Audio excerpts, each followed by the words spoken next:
The People's Platform. Good evening and welcome to the show. One aspect of societal transformation lies in the development and promotion of a robust, inclusive, holistic and accessible education system. Now, from Free Education Act in the 1940s to the establishment of universities and technical colleges across Sri Lanka for higher education, where are we now? Let's find out by speaking to our guest tonight. I'm so pleased to welcome to the studio Professor Thusitha Abetunga. She's the lead academic expert, research and innovation of the AHEAD operation from the Ministry of Education. Good evening and welcome, Professor. Good evening. I'm also so pleased to welcome to the studio Dr. Harsha Athurupana, lead economist of the World Bank. Good evening and welcome, Professor. Good evening to you, Sonali. My first question is to Dr. Harsha Athurupana. Doctor, as the government goes into an education reform process at all levels of education, speak to us about the importance of higher education in societal transformation. My second question is, what is the role of the World Bank in enhancing the paradigm of higher education in Sri Lanka? Certainly, Sonali. So, what we are seeing from the development literature is that human capital, which is mainly produced through education, plays a central role in the economic, social and cultural development of countries. And increasingly, because the modern world is highly knowledge intensive, higher education becomes more and more important in promoting equitable economic development, in promoting social development, especially if we think of social development as a democratic, multi-ethnic, multi-religious, multicultural country, and also in promoting cultural development in many aspects, whether it is in the arts, music, literature, sculpture, architecture, or in the sciences, or in any other sphere of human activity.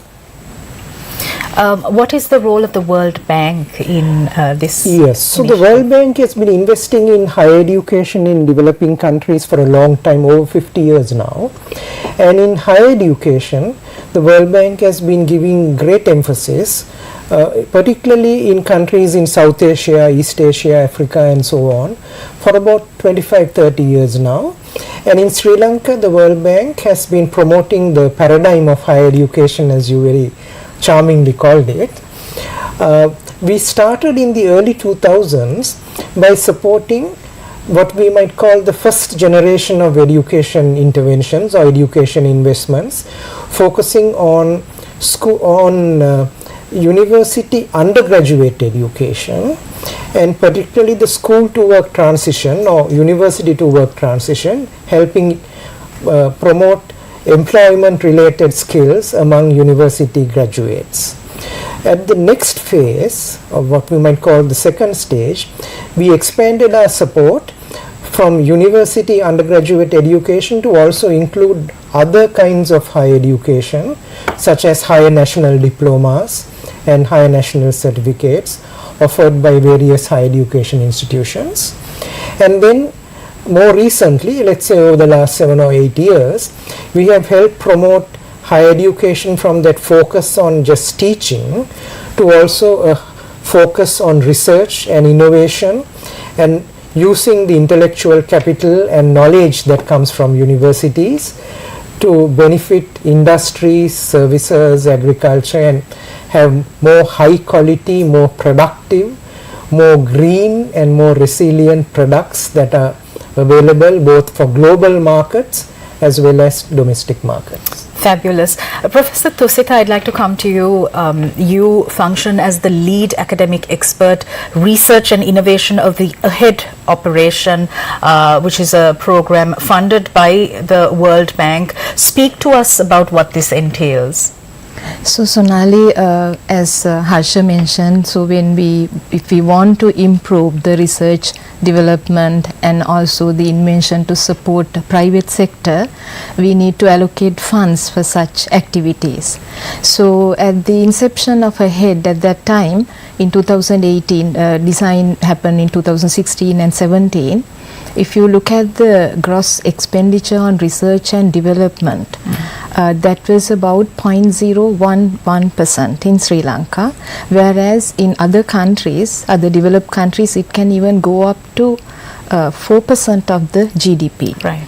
So there are other research funding organizations like National Science Foundation, National Research Council, and then university also fund, government funding as well as foreign funds are also there, but you can see from the GERD we can improve this to improve the research activities.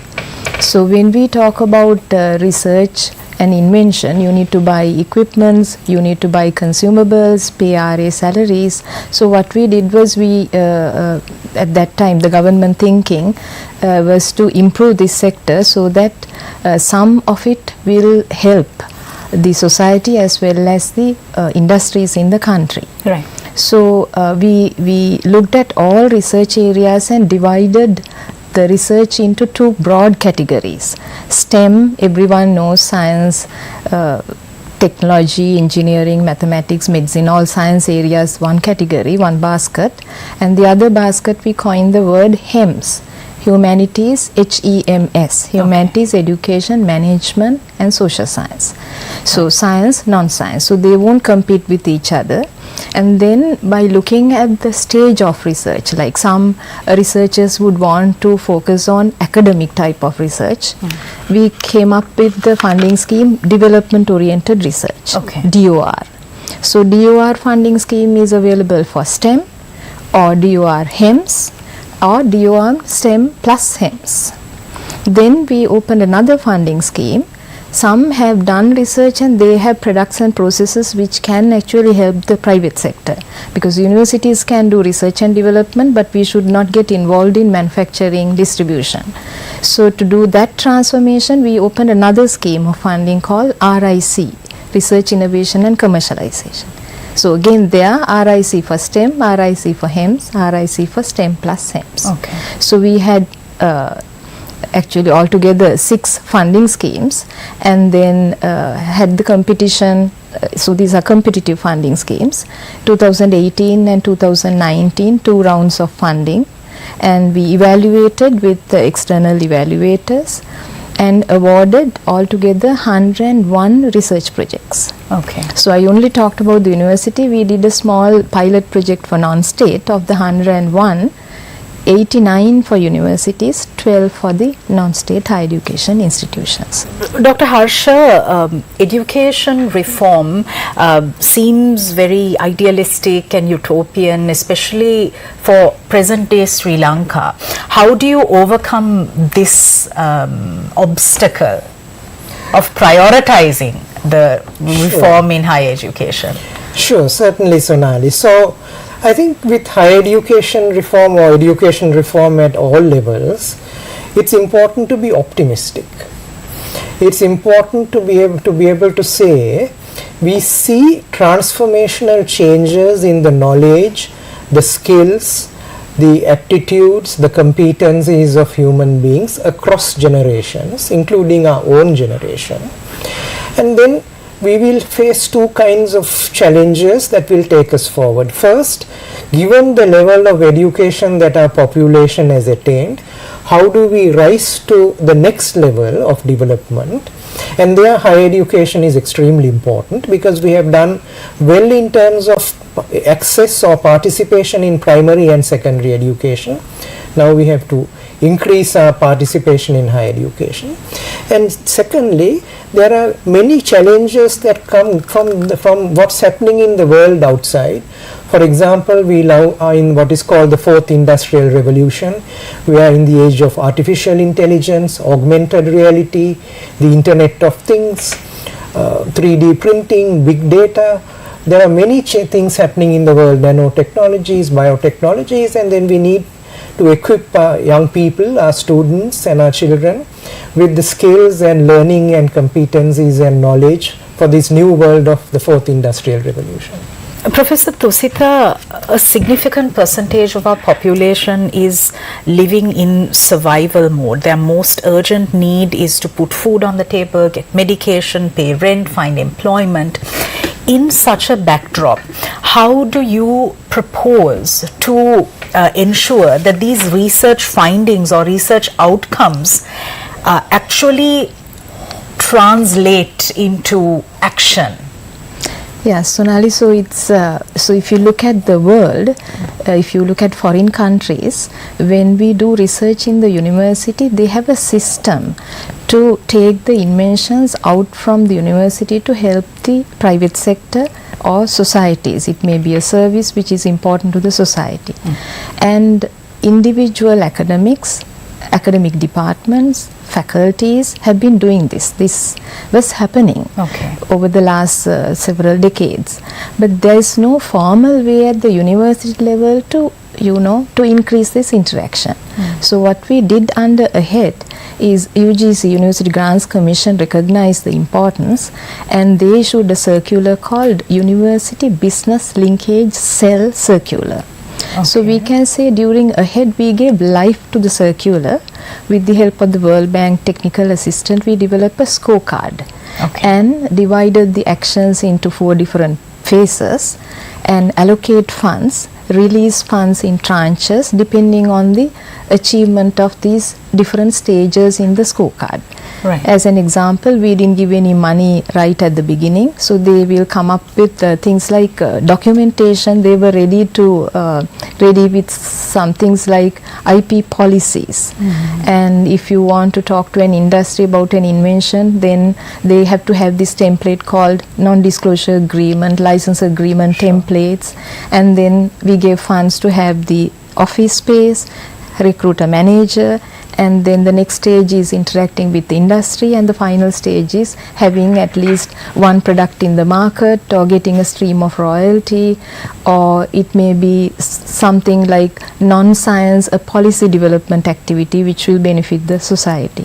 So that was done in all 15 universities, because when we started the project we had only 15 universities, and we have worked with the 2 new universities also, so altogether in 17 state universities, and we have, as I said, we did a model project with 6 non-state HEIs. They were also part of this process. Dr. Harsha, I'd like your feedback also on the research outcomes vis-a-vis connecting with commercial partners.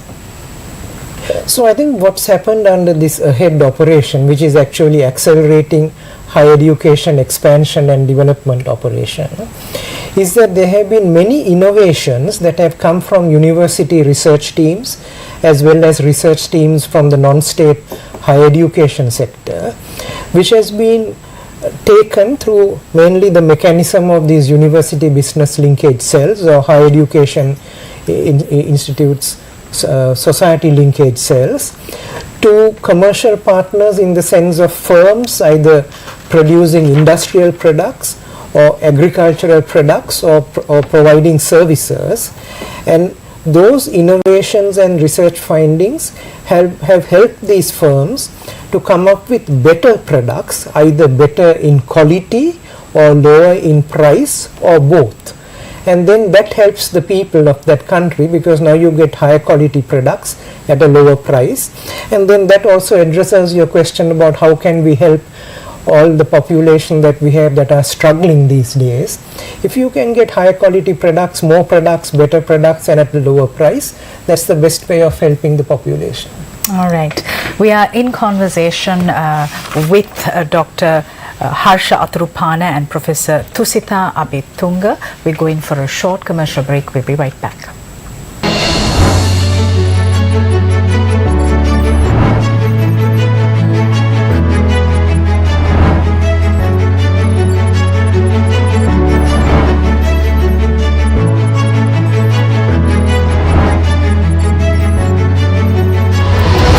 The People's Platform.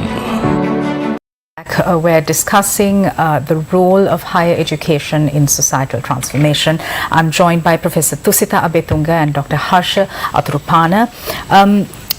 Professor Thusita, let's talk about the learnings at the conclusion of this project, the AHEAD operation. So before I come to that, Sonali, I'll just mention the achievements so far. So all the research teams, they worked very hard because it was during the COVID lockdown and this crisis situation in the country. They worked very hard and they managed to publish full papers in national and international journals. Total is 429. And then the conference presentation, again national, international level, 1247. So that's like publications anyway university academics are working. In addition, through the university business linkage cells, I like to emphasize these UBLs, university business linkage cells. They not only cater to the head funded projects, there are other research projects happening. So this is a center which will help, a tech transfer office which is going to help all research teams in a particular university. So through that we have filed 228 national intellectual property patent applications and then about 124 other forms of IP. And also now if we want to, we talked about how to interact with the industries, and the purpose of UBL is to interact with the industries. Industry input or industry interest can be indicated by looking at the number of research agreements signed. It amounts to 130. And to take a product to the market, we need to again work with an industry. So license agreements, it's 86 and 47 products are in the market.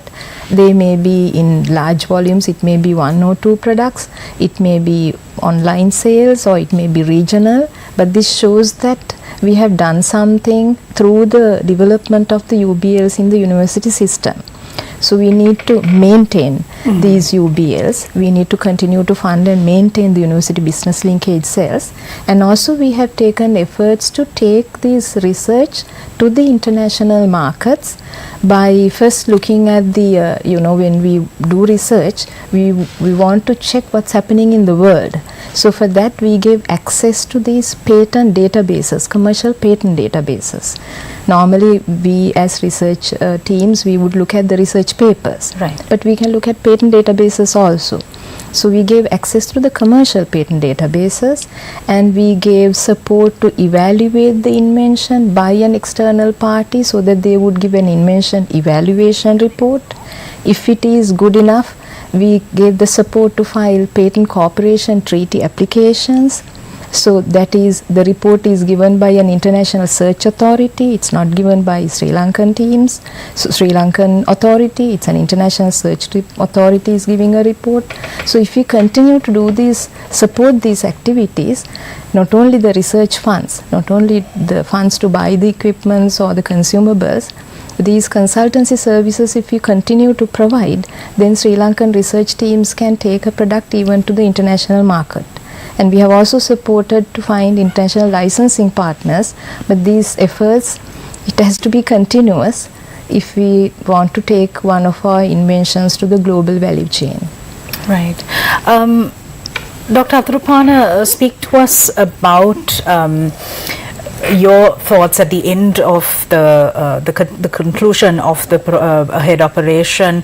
Speak to us about the continuing role of the World Bank. The World Bank has played a significant role in education in Sri Lanka throughout the decades, as you initially mentioned. What now? Yes, Sonali. So globally, the World Bank is the largest financier of education among all development partners in middle income and low income countries. In Sri Lanka also, the World Bank in our country partnership framework has education as an extremely important component, right, and we look forward to financing and supporting education development in the country. And if the government wants us to continue to support higher education, then I think the World Bank would be very happy, and there are great opportunities for further higher education development in Sri Lanka. Professor Thusita, oftentimes when it comes to fabulous initiatives like this, sustainability is an issue. Speak to us about this. Yeah, Sonali, it's a very important question because sustainability is something that we really need to look into. So when we started the HEAD and this UBL work, we made sure the University Business Linkage cells are not actually linked to University Grants Commission or the Ministry. Universities are separate legal entities and the UBLs are under the university. So even the IP policy is under the university system. So they can function on their own, they can take decisions, they can independently work with private sector. So all that freedom is there. Then comes the funds. So funding, of course, the research funding has to come from the government sector or even the private sector. So if we can attract, if we can bring products, some of the products when it goes to the market, the way we have designed the program, we get royalty. From the sales we get royalty, we get one-time payments. So UBLs are getting the royalty payments and then one-time payments, and from research agreements they get payments, but that is not enough to sustain a university business linkage sales at this very early stage. Okay. It will take at least 5 to 10 years for the UBL to come to a stable level. So till then government should support the university business linkage cells, and for the research development, the equipment maintenance, consumables, we need to continue to have maybe competitive funding schemes to improve the research programs. Otherwise the UBLs will have to depend on the private sector to run these research programs as well. Dr. Atharupana, my final question to you. There is a disconnect between academia and real world issues. How does the World Bank strive to work on initiatives such as higher education despite these challenges? Well, Sonali, I think that this so-called disconnect between the world of academia and the real world is not actually true. What we see is that what is learned through research and then taught through university courses is what then gets translated into the what you call within quotes the real world, either through educated government officials or educated managers of companies and firms, or technical specialists again working in firms or in the government, and also educated folk working in other spheres like the judiciary and so on. So in that sense, I don't think that there is really a disconnect between academia and the so-called real world. What about our lack of conscientious policymakers? Well, I mean, I wouldn't say that all policymakers are not conscientious. Some are very virtuous policymakers. Some may perhaps not be seen as such virtuous policymakers. So that is a challenge, yes, for the education system, but it's also a challenge for families, for parents, grandparents. It is a challenge for religious organizations, for temples, for mosques, for covils, for churches. All of these go into forming the morals and ethics of people, and that is what education needs to partner with the rest of society to produce an ethical and moral next generation. All right. Thank you very much for joining us on this show. Professor Tusita Abetunga from the Ministry of Education. She's the lead academic expert, research and innovation of the AHEAD operation, and also Dr. Harsha Atharupana, lead economist, World Bank. Thank you very much for joining us. Thank you, Sonali. Thank you for watching us. We'll see you again tomorrow. Good night.